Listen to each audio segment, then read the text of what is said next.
different answers, but it starts. What is your expression about a snake?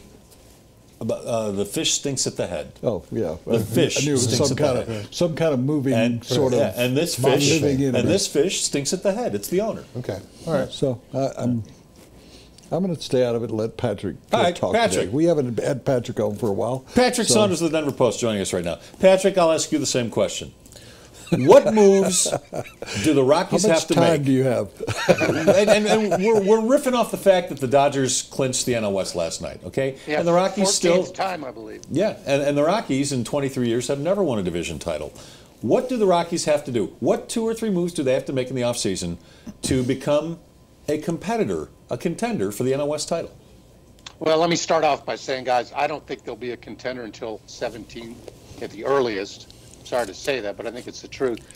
But to turn this thing around... Didn't you tell us earlier in the year 2016? Have you now come back to 2017, or did I mistake? I may be hedging my bets, but I'm sticking with 17 there, Woodrow. Okay, that's 2 years from now. Right. Okay. So what needs to be done? My point being, you look at the core group on this team. We've been saying this ad nauseum. If you look at the lineup that the Dodgers put out day in and day out, and you match it against what the Rockies put in day in and day out, Rockies has every bit as much talent in the lineup as the Dodgers do.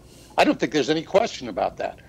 It all comes down to pitching. The quandary of trying to get people to come to Coors Field, the quandary that Dick Monfort will not pony up and at least try to make a move to bring somebody in other than Kyle Kendrick, who even the Phillies didn't want, and the Rockies didn't sign till February for $5.5 million. Yeah, it's great to draft and develop. Their history isn't good. I think that's the way they have to go. But at some point, the organization has to be able to find a leader. They have to be able to find a pitcher who is more than just somebody who's going to be good down the road. To me, that's the number one thing they have to do. Well, let me give you something else. Tampa had one of the best young general managers in the league.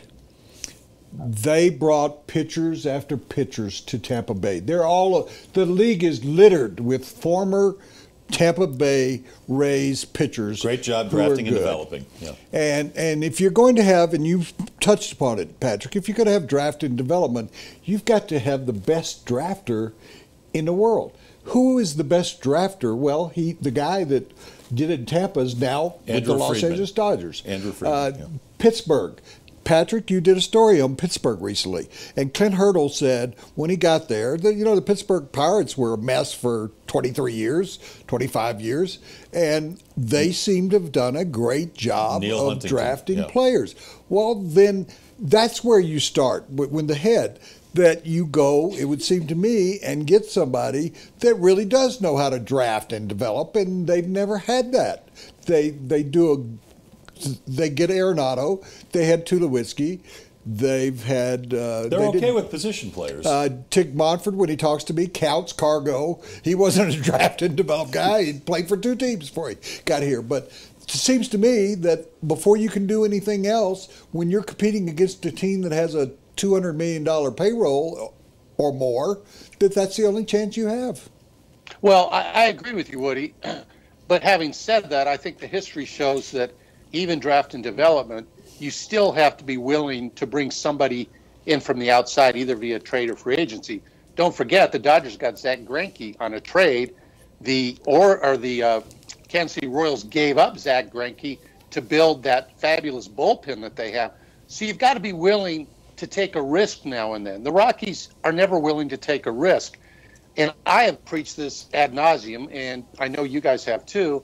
I think it's foolish for the Rockies to not bring somebody into the organization from outside the organization, because I think their scope and their vision is limited to what they see ensconced in 20th and Blake.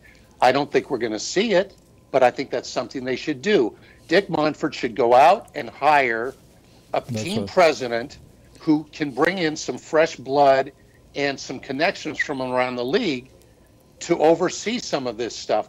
I'm not throwing Jeff Bridich under the bus. I'm going to give him a little more time to realize his vision, but I'm still of the opinion the Rockies are way too insulated. They are way too comfortable with what they have going on there, and they're way too accustomed to losing. That's a word I've used forever. Yeah. I have Insular. I have an opinion. Dick Monfort said 2 or 3 years ago that Dan O'Dowd was the best general manager in baseball. Or he didn't know any others. Well, that's where I'm going with this. Yeah. Is when you say go outside the organization, I don't think there's an owner in baseball that has fewer connections with other owners, has any power in the league, has any impact in the league than Dick Monfort. I don't think he knows who. He wouldn't even know who to interview. The only person he talked to was Bridich, offered him the job. It just stuns me that anybody in the industry would go, we're only going to talk to the people that work for us. Well, the reason why you were sucking so bad is because you keep having the same people that have been there for the last 23 years. Well, the thing about Dick Monfort wouldn't matter that much if all he was the owner, and if what he cared most about, which he does a fabulous job about, Coors Field and building the party deck and all of that, but he's the acting team president. He is the guy who filled Kelly McGregor's shoes. And to me, it's just nonsensical that he should have that role.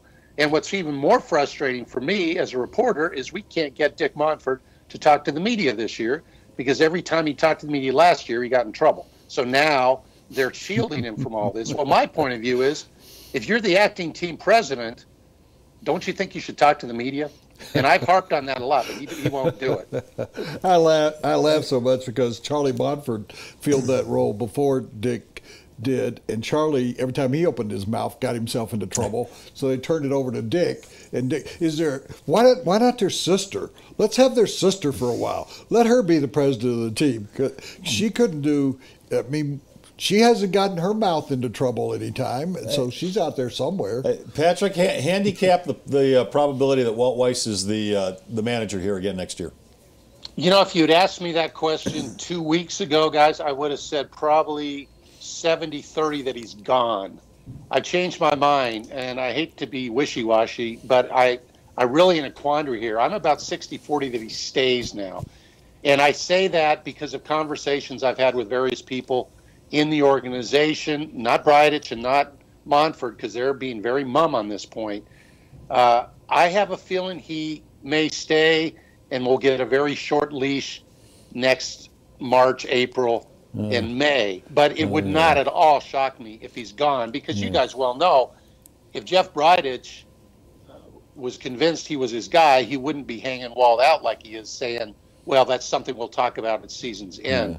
So that's a warning flag, no doubt. But the more I've talked to people, the more a sense I get that Walt has a chance to be back. I say this to you, my finals. Chad asked me earlier about what you do. They're a myriad of things, but the one thing they haven't ever tried is a former pitcher as a manager. And there's a guy out there, Bud Black, and I've said this 2 or 3 other times, that why not, if pitching is your problem, their ERA is .27, higher than anybody else's in baseball. Why don't you get a manager who actually knows baseball rather than a manager who has to rely on other people who know about pitching? And that would be my suggestion. Or at least go back and get a catcher like Joe Girardi was, and they bypassed him a couple of times, but Joe Girardi is a good manager in baseball. He's kept the Yankees' job through turmoil, through good times and everything else. They've never tried a catcher or a pitcher as a manager. I agree with that, Woody. And Bud Black, if Walt's gone, Bud Black would be way high on my list. There's a couple of problems with that. One, he's going to ask for a lot of money. Oh, well. Walt's making about $750,000. Bud Black, in my guess, was going to want $3 to $4 million. Are the Monforts going to pony up for that? I don't know. The second part of it, Bud Black knowing the Western Division of the National League as he does, is he even going to want to come here? I mean, is he going to want to be back in baseball that bad that he comes to Colorado when chances are down the line he may get a job somewhere else? Because he's still highly respected. And I think the fact that the Padres fired him, yet they continue to implode anyway, shows just how good he really is. Patrick, is there any way they go into next season with Jose Reyes at short? And if not, who's playing short? Well, my feeling is the game plan is they would like to have Trevor Story be that guy. Why didn't they bring him up? Why didn't they bring him up for a look at the end of the season? Arbitration time clock, part of it. They didn't think he was quite ready. They already had some other guys, Christian Adames, Reyes ahead of time. They didn't want to have to share the playing time. I don't have any quibbles with that. But as far as Jose Reyes, guys, I think the Rockies want to move him, despite what they keep saying. Problem is, he's owed $22 million each of the next 2 years. And if the Rockies move him, they're going to have to eat a substantial chunk of that salary. And that's going to be a hard partnership because Reyes is, he's fine, but he's no star anymore. He's another guy right now. Yeah, so that trade, when you look back on that trade and you go, so they trade to the Whiskey, they get a guy they can't get rid of, and they're paying him, instead of paying Bud Black $3 million, they're going to pay this guy who's a dog, in my opinion. Reyes. Well, the truth of the matter is, and you guys are well aware of this trade was not about Jose Reyes. It was about pitching prospects. Yeah. So that's going to take some time to whittle out and see what comes of it. But and on the money thing, Patrick, it's saving money in the long run, not necessarily the short run. And a that's significant right. amount of money. And hats off a little bit to Jeff Bridich. I mean, it was a bold move, and you got to give him some time to see if the prospects pan out. I am curious to see how Hoffman does. But the Jose Reyes thing, it was never about Jose Reyes. The Rockies basically had to take him in order to swing the deal. Yeah, well, okay. So what Dick will do in the offseason, instead of getting David Price, he'll go out and put a circus in left field because the party deck works so well. Let's put a circus out for the kids in left field. Patrick, you going to take some vacation after Sunday? Well, no, because I just got back. Oh, okay. Wait, you're the beat writer and you're taking a vacation in the middle of the season? Well, the season is over. Well, here's the deal. My wife Nancy and I, we took a Mediterranean cruise. Was gone for about 12 days. We booked it back in January. I took out trip insurance with the thinking, well, if miracles happen, I'm not going to be able to leave the beat in September. Just suffice it to say, I never had to use the trip insurance. Yeah, well, you made a bad mistake talking about bold moves. That was not a good mistake. There have been, and not in my lifetime, but in the last 2015 years, there have been two miracles: a virgin birth and the Rockies getting into the World Series. Patrick, thanks. I don't know what to say to that one. All right, guys, I'll talk to you.